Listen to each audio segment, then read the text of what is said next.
Hello विद्यार्थियों, शिव्या केम academy में आपका हार्दिक स्वागत, अभिनंदन और धन्यवाद करते हैं। आज हम क्लास 9th का पहला अध्याय, जिसका नाम है हमारे आसपास के पदार्थ, जिसको हम पढ़ाने जा रहे हैं, एक नज़र में देखेंगे। बड़ा इम्पोर्टेंट है पार्ट, एक एक चीज को ध्यान से समझते हुए चलेंगे। देखेंगे सबसे पहले पदार्थ क्या है।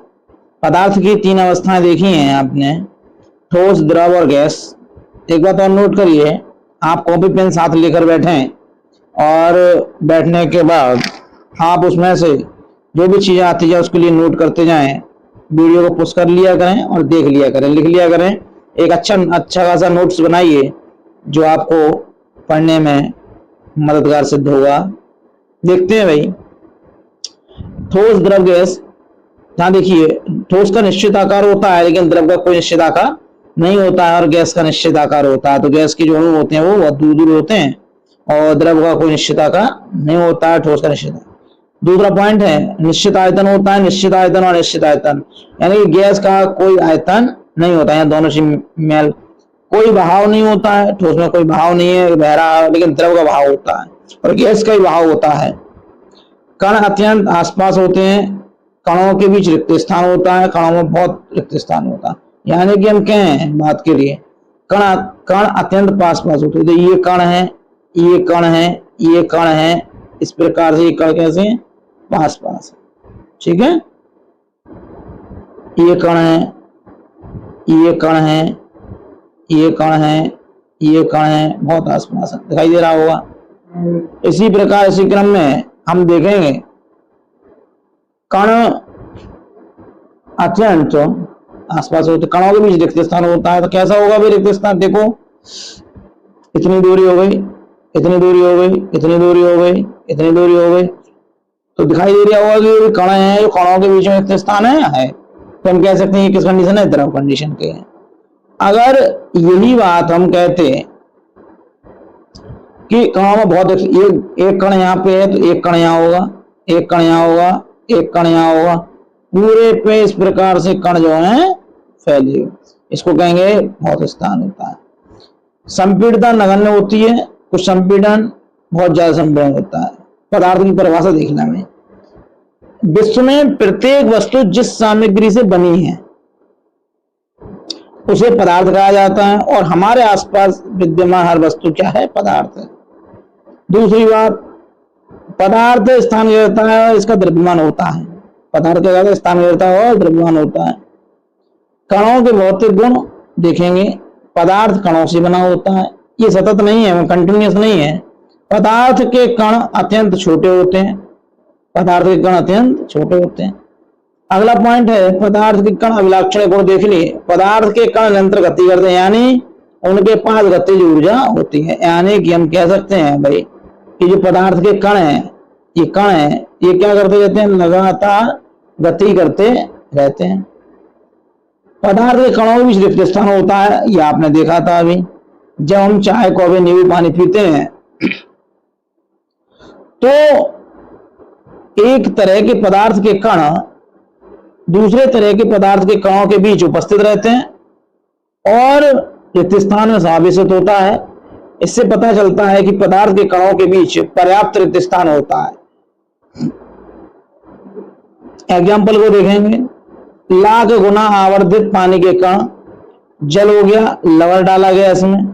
लवण हम कौन सा मान के चले, लवण हम मान के चले भाई, लवण हम मान के चलेंगे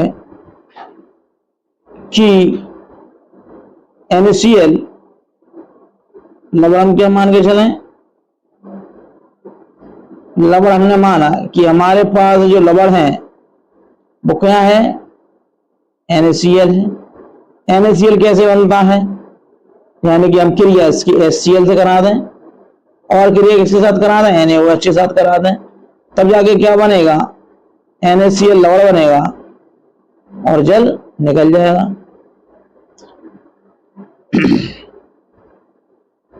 कण बहुत छोटे होते हैं, उनके बीच में रिक्त स्थान होता है। अगला पॉइंट है, पदार्थ के कण एक दूसरे को आकर्षित करते हैं, अपनी ओर खींचते हैं। जब हम पानी के नल को खोलते हैं और पानी की धार को अपनी उंगली से तोड़ने की कोशिश करते हैं, क्या वह धार टूट जाती है? चेक करके, चेक करा होगा आप लोगों ने, सबने देखा होगा कि हम जब पानी के नल को खोलते हैं, टंकी को खोलें, तो पानी की धार को अपनी उंगली से तोड़ने की कोशिश करते हैं, तो क्या वह धार टूट जाती है? नहीं, क्योंकि पानी की धार जुड़ी रहती है। इसका मतलब ये हुआ कि पानी के कण एक दूसरे के साथ आकर्षण बल से जुड़े रहते हैं। यानी कि जैसे ये कंडीशन है, ये कंडीशन है भाई, ये कंडीशन है, एक एक कड़ी से क्या होते रहते हैं? ये जुड़े रहते हैं। और इनके बीच में कौन सा बल लग रहा होता है? इनके बीच जो बल लग रहा होता है वो है तुम्हारे की आकर्षण बल। ये बात याद रखिए, इंप्लीमेंट कर लीजिए इस पे। पदार्थ के कणों के बीच रिक्त स्थान और उनकी गति ऊर्जा ठोस पदार्थों में सबसे कम होती है। क्या होती है? गति ऊर्जा ठोस सबसे कम होती है। द्रव अवस्था में, मध्यम और गैसीय अवस्था में अत्यधिक होती है। आकर्षण बल भी ठोस में अत्यधिक, द्रव में, मध्यम में और गैस में सबसे कम होता है।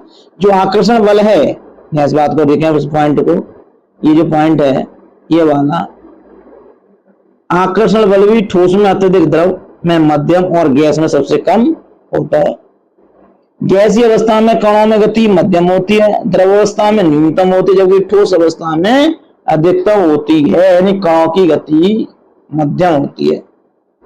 ठोस हो गया, देखो ठोस में जो कण दिखाई दे रहे हैं, देखो दूर दूर है, मतलब पास पास है, द्रव में थोड़े दूर दूर और गैस में और ज्यादा दूर दूर है। तीन अवस्थाएं दिखाई दे रही हैं, गैस है, द्रव है, ठोस है। पदार्थ की भौतिक अवस्थाएं, भौतिक रूप से पदार्थ तीन अवस्थाओं में पाया जाता है, ठोस अवस्था में, द्रव अवस्था में और गैसीय अवस्था में। हम मानव शरीर को भी पदार्थ की तीन अवस्था में विभाजित कर सकते हैं, जैसे हड्डियां और दांत ठोस अवस्था में हो गए, किसमें हो गए? हड्डियां और दांत जो है ठोस अवस्था में हो गए। ब्लड द्रव अवस्था में हो गया। फेफड़े, फेफड़ों में हवा गैसीय अवस्था और 70% पानी हमारे शरीर में मौजूद।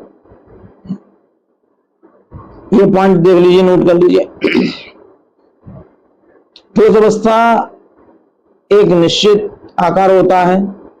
ठोस अवस्था में स्पष्ट सीमाएं होती हैं, निश्चित स्थिर आयतन होता है, इनकी संपीड़ित नगण्य होती है, दृढ़ होती है। पूछा जाता है ठोस अवस्था में क्या क्या कंडीशन है होती है। एक मिनट थोड़ा पानी पी लें।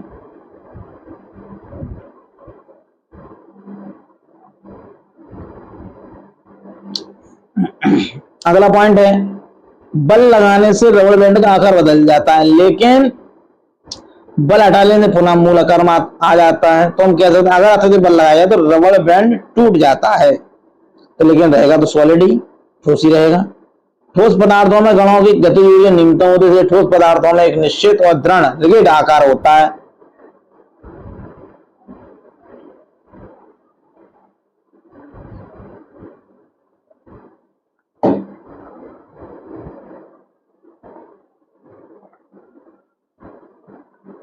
अगला पॉइंट है शर्करा और नमक। शर्करा और नमक जिस बर्तन में रखे जाते हैं उसी बर्तन का आकार ले लेते हैं, लेकिन ये ठोस पदार्थ है, क्योंकि क्रिस्टलों का आकार वही रहता है। क्रिस्टलों का आकार नहीं बदलता, क्रिस्टलों का आकार नहीं बदलता, ये बात ध्यान रखिए। हाथ से दबाकर स्पंज को काफी हद तक संपीड़ित कर सकते, दबा सकते हैं, लेकिन फिर भी ये ठोस है। कारण ये कि स्पंजों के छिद्रों में हवा भरी होती है, दबाने से हवा बाहर निकल जाती है। बात बहुत सुंदर। द्रव अवस्था देखिए, द्रव तरल होते हैं, उनमें बहाव होता है। द्रव का कोई स्थिर आकार नहीं होता, वे बर्तन का आकार ले लेते हैं। द्रव का निश्चित आयतन होता है। द्रवों में बहुत कम संपीड़न होता है। और क्या है भाई, द्रवों के कणों का आकर्षण बल, द्रवों के कणों का आकर्षण बल उसका आयतन निश्चित रखता है। द्रव जिस बर्तन में रखे जाते हैं वह उसी बर्तन का आकार ले लेते हैं। गैस जैसे ऑक्सीजन और कार्बन डाइऑक्साइड पानी में मिश्रण करती है, तो जलीय पौधे में जीव, एक्वेटिक प्लांट्स एंड एनिमल्स पानी में घुली ऑक्सीजन के कारण ही पानी में जो जल में होती है वो जो ऑक्सीजन है, जल के अंदर फार्मूला क्या है जल का, H2O, इसमें ऑक्सीजन है, हाँ है। तो ऑक्सीजन कैसी है, ये ऑक्सीजन जो है भाई घुली हुई है। द्रव अवस्था में विसरण अधिक होता है, ठोस अवस्था में कम होता है, क्योंकि कणों में गति द्रव में ज्यादा होती है और ठोस में कणों में गति कम होती है, क्योंकि द्रव में ज्यादा होगी। गैसीय अवस्था, गैसों में बहाव होता है, गैसों में संपीड़न अधिक होता है, गैसों में कोई निश्चित सीमाएं नहीं होती, कोई सीमाएं नहीं है भाई, गैसों में कोई निश्चित आकार नहीं है, गैसों में कोई निश्चित आयतन नहीं होता। गैस के कण इधर उधर घूमने के लिए पूरी तरह स्वतंत्र होते हैं, उनमें आकर्षण कम होता है, इसलिए गैसों में बहाव होता है। अगला पॉइंट, गैस का कोई निश्चित आयतन नहीं होता, इसलिए गैस जिस भी बर्तन में रखी है तो उसी का आयतन घेर लेती है। गैस अवस्था में कण अनियमित रूप से तेजी से गति करते हैं। आपने देखा होगा धूपबत्ती को जला दिए तो उसके जो कण हैं वो क्या होंगे, ऐसे इसी प्रकार से क्या करते रहेंगे, घूमते रहेंगे इधर से उधर, उधर से इधर, ठीक है ना, देख रहे हैं जैसे कि। इसी कारण आपस में वो बर्तन की दीवार टकराते, बर्तन की दीवार और गैस के कणों द्वारा प्रति इकाई क्षेत्र पर लगे बल के कारण गैस का दबाव बनता है। अब देखिए मेरे प्रिय विद्यार्थियों, मैं पाठ को लगातार पढ़ रहा हूं, अगर थोड़ा सा जल्दी हो रहा है तो आप इसको रोक दीजिए, वापस करके दोबारा से देख लीजिए। ये एक पहले अध्याय का शॉर्ट नोट वीडियो है जिसमें एक एक अवस्था को पढ़ाया गया है, और आप अगर ध्यानपूर्वक इस पाठ को पढ़ेंगे तो इस पाठ से हमारे यूपीपी, एसएससी, रेलवे आदि में प्रश्न पूछे गए हैं। तो अगर आप ध्यानपूर्वक इस पाठ को कर लें तो आगे आपको परेशानी नहीं होगी, बस केवल मन लगाकर पढ़िए। एक कहावत है कि लहरों से डरकर नौका पार नहीं होती और कोशिश करने वालों की हार नहीं होती। तो आप कोशिश करते रहिए, आपकी हार नहीं होगी, इसलिए लगातार बने रहिए क्लास में। ज्यादा लंबी क्लास नहीं लेंगे, थोड़े समय में। शॉर्ट नोट वीडियो है, बड़ा अच्छा संजो के बनाया गया है जिससे आप लोगों को आसानी हो जाए। और आप अपनी एक कॉपी ले लें प्लेन और उस पर इसको लिख लिया करें, जिससे आपको परेशानी नहीं हो। ये आपका नोट्स बहुत इंपोर्टेंट नोट्स बनेगा लक्षणों का, बड़ा बढ़िया पाठ है, पढ़ने में रुचिकर होगा। चलिए भाई देखते हैं। पानी पदार्थ की तीन अवस्था में मिलता है। चलिए एक बात बताइए, ये पानी है, उस पानी का फार्मूला क्या होगा, सूत्र क्या होगा? पानी का जो सूत्र है वो है H2O। क्या सूत्र है? H2O। अब H2O ये तो हो गया सूत्र, क्या हो गया? सूत्र। अगर H2O का अणु भार पूछा जाए तुमसे तो क्या होगा? H2O का अणु भार H का कितना होता है? 1। H के कितने हैं? 2। प्लस ऑक्सीजन कितना है? 1। कितने होते हैं ऑक्सीजन के? 16। तो 2 1 कम 2, 16 कितना हुआ? 18। तो 18 ग्राम पर मोल ये क्या है? H2O का अणु भार है। तीन अवस्था होती हैं, ठोस, द्रव, गैस। ठोस देखो पानी देखा होगा आपने, द्रव आपने द्रव में पानी देखा होगा, और गैस में क्या देखा होगा? वाष्प देखा होगा। देखा है नहीं आपने? इस बात को बंद करना पड़ेगा फोन। गर्म करने पर बर्फ पानी परिवर्तित हो जाता है, पानी वाष्प में परिवर्तित होती है। पदार्थ की भौतिक अवस्था दो तरीकों से परिवर्तित किया जा सकता है, एक तो गर्म करके और ठंडा करके। देखो ये हमारा एक प्रैक्टिकल है। ऊपर कौन लगा रखा है? थर्मोमीटर, टेम्परेचर बताएगा। नीचे वरना जला रखा है तो ये टेम्परेचर बताएगा कितना टेम्परेचर है। देखो ये वाली बात इसमें बहुत इंपोर्टेंट है कि भाई गलनांक और क्वथनांक की परिभाषा पूछी जाती है। गलनांक क्या होता है? एक बार संक्षेप में समझिए, जिस तापमान पर कोई ठोस पिघलकर द्रव बनता है, मतलब उसका लास्ट पॉइंट, उसे गलनांक कहते हैं। सीधी सीधी बात है। क्या है? जिस तापमान पर वायुमंडलीय दाब कितना रहता है? 1 एटमॉस्फेयर रहता है, इस बात को ध्यान रखें। सामान्य ताप कितना होता है? सामान्य ताप होता है तुम्हारा 273। क्या सामान्य ताप? 273 होता है। केल्विन में बात करें, सेल्सियस की बात करें तो 0, ठीक है ना। अब सामान्य ताप हमारा बात करी जाए कितना हो जाएगा? सामान्य ताप लिखा जाए तो हम सामान्य ताप में ले लेते हैं 25 डिग्री सेल्सियस, माना हुआ है। और 25 डिग्री सेल्सियस लिया गया। और अगर हम केल्विन में लें तो 273 प्लस 25 298 केल्विन हुआ हो जाएगा भाई। 273 जोड़ देते हैं। जिस तापमान पर कोई ठोस पिघलकर द्रव बनता है गलनांक कहलाता है। बर्फ का गलनांक 273.16 M0। जब बर्फ पिघलती है तो बर्फ का तापमान नहीं बढ़ता, लगातार ऊष्मा प्रदान करने के बावजूद, क्योंकि संघनन की गुप्त ऊष्मा तापमान को बढ़ने नहीं देती। संघनन की गुप्त ऊष्मा की परिभाषा क्या है? वायुमंडलीय दाब पर 1 किलोग्राम ठोस को उसके गलनांक पर द्रव में बदलने के लिए जितनी ऊष्मा की आवश्यकता होती है, उसमें ऊर्जा की आवश्यकता होती है, उसे संघनन की गुप्त ऊष्मा कहते हैं। 0 डिग्री सेल्सियस बर्फ के कणों में तुलना में 0 डिग्री सेल्सियस पर पानी के कणों का अत्यधिक ऊर्जा होती है। क्वथनांक वायुमंडलीय दाब पर तापमान जिस द्रव पर उबलने लगता है उसका क्वथनांक कहलाता है। मतलब कोई टेम्परेचर होगा उस पर उबलने लगेगा। तो जो बर्फ होता है, पानी होता है, वो पानी यानी कि हम कह सकते हैं भाई 100 डिग्री सेल्सियस पर पानी उबलता है। ठीक है।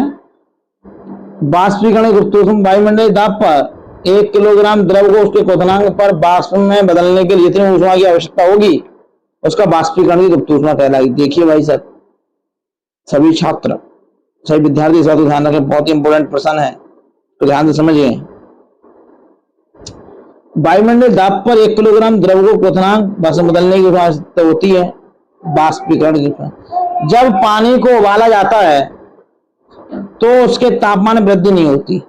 ठीक है, नहीं होगी। तापमान 100 डिग्री सेल्सियस रहता है, क्योंकि बाष्पीकरण की गुप्त ऊष्मा पानी के कणों के बीच आकर्षण बल को क्या कर देती है? तोड़ देती है। तो 100 डिग्री सेल्सियस तापमान पर बाष्प के कणों में उसी तापमान पर पानी के कणों की अपेक्षा अधिक ऊर्जा होती है। बात क्लियर हो गई? आगे देखेंगे इसी क्रम में। तापमान में परिवर्तन से पदार्थ की अवस्था को एक से दूसरी में बदला जा सकता है। जैसा कि चाह रहे हैं, देखो ठोस अवस्था होगी, ठोस अवस्था में ऊष्मा देंगे, द्रव अवस्था आ जाएगी। द्रव अवस्था में ऊष्मा देंगे, गैसीय अवस्था आ जाएगी। अब गैसीय अवस्था की शीतलता करेंगे तो द्रव अवस्था आ जाएगी, और द्रव अवस्था शीतलता करेंगे ठोस अवस्था आ जाएगी। यानी कि शीतलता करने के बाद ये कंडीशन हो जाए तो 25 degree Celsius, 0 degree Celsius, 100 degree Celsius. ऊर्ध्वपातन, तो कितना अच्छा टॉपिक है, बड़ा बढ़िया टॉपिक है, इसमें बड़ा रुचि का टॉपिक है। मेरे प्रिय विद्यार्थियों, वीडियो थोड़ा सा लंबा हो जाएगा, कोई परेशानी नहीं है। 17 मिनट का है, अभी 17 मिनट हुए हैं, कोई बात नहीं। अभी हम इसको और देखेंगे, अभी काफी पार्ट रह गया है, देखते हैं कितना रह गया है। थोड़ा सा ही रह गया है, बड़ा अच्छा शॉर्ट नोट है, आप तैयार करिए इसको, ठीक है ना, बढ़िया करके। थोड़ा जल्दी करा दिया हमने, कोई बात नहीं। ऊर्ध्वपातन देखें, कुछ ऐसे पदार्थ हैं जो द्रव अवस्था में परिवर्तित हुए बिना ठोस अवस्था से सीधे गैस में और वापस ठोस में बदल जाते हैं। मतलब इनके लिए द्रव अवस्था, मतलब आपको ये पता है कि अभी आपने देखा कि पहले ठोस होगी, फिर द्रव होगी, फिर गैस होगी। यानी कि आपने देखा कि पहले ठोस है, फिर द्रव है, फिर गैस है, तभी तो हुआ। लेकिन ऊर्ध्वपातन में ये अवस्था नहीं होती है, सीधे गैस बदल जाएगा। देखो, बिना ठोस अवस्था सीधे गैस और वापस ठोस, इस प्रक्रिया को ऊर्ध्वपातन कहते हैं। थोड़ा सा कपूर और क्या है? Ammonium chloride. अमोनियम क्लोराइड का फार्मूला होता है NH4Cl, अमोनियम क्लोराइड या अमोनियम। थोड़ा सा कपूर अमोनियम क्लोराइड ले लिया और इसका चूर्ण करके चीनी की प्याली में डाल। चीनी का फार्मूला बताओ चलो। चीनी का फार्मूला, चीनी का होता है C12 है, H22O11 ये फार्मूला। देखो, चीनी की प्याली को आप उल्टा करके प्रैक्टिकल समझ लीजिए। देखो, ये एक हमने क्या है भाई, ये हमने ले ली साहब एक प्याली, किसकी है? चीनी की प्याली। चीनी की प्याली ले, और चीनी की प्याली लेने के बाद इसमें क्या करा भाई? ठोस अमोनियम क्लोराइड डाल दिया, है ना, कपूर। और जब इसको गर्म करा गया है नीचे से कीप लगा दिया, रुई का टुकड़ा लगा दिया, वाष्प बना अमोनियम क्लोराइड। यहाँ पे B नंबर पे ये वाला और यहाँ गर्म करा गया, तो हम इसको क्या कर लेंगे, इकट्ठा कर सकते हैं। ठीक है, आगे दाब परिवर्तन का प्रभाव। यदि हम तापमान घटाने पर सिलेंडर में गैस लेकर उसे संपीड़ित करें तो कणों के बीच की दूरी क्या हो जाएगी, कम हो जाएगी और गैस किस में बदल जाएगा, द्रव में बदल जाएगा। दाब बढ़ाना, ताप घटाना, गैस को द्रव में बदलना, क्या काम है, काम यह है। दाब बढ़ाओगे, ताप घटाओगे, गैस को द्रव में बदल सकते हैं। ज्यादा ताप बढ़ाने से गैस के कण नजदीक आ जाते हैं।